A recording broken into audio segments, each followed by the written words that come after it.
Andiamo in diretta con l'inviata Isabella Romano.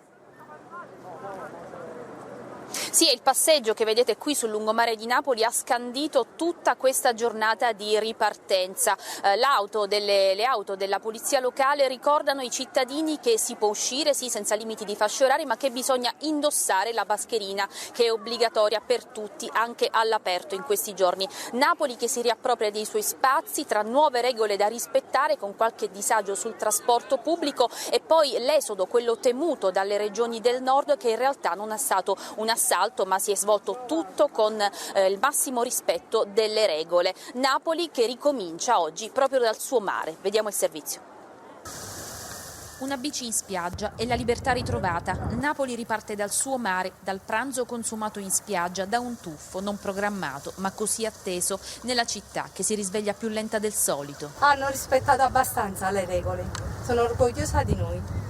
Dal lungomare assolato alle piazze cautamente animate.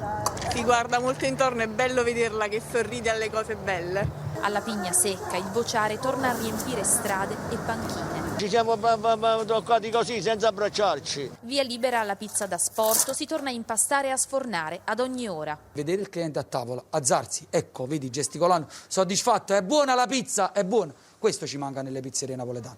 Vecchie abitudini e nuove regole da rispettare. I passeggeri ammassati sul treno della Circumflegrea. Nessun controllo, la denuncia dei sindacati. Sugli autobus sono gli autisti a controllare. Non posso prendere a bordo più di 18 persone. Anche qui hanno l'uscita dei passeggeri rispettando il distanziamento sociale. Il rientro dei fuorisede dal nord, nessun assalto ai treni, una fila composta nella stazione centrale, nastri e transenne per regolare il percorso, il termoscanner per la temperatura. Dopo i controlli finalmente si può tornare a casa. Lavoro a Milano e qui ho la residenza, quindi ho avuto la possibilità di ritornare. Dopo 60 giorni di quarantena rientro in casa. Ora cosa farà? Saremo vicini ma lontani. Farà la quarantena? Assolutamente.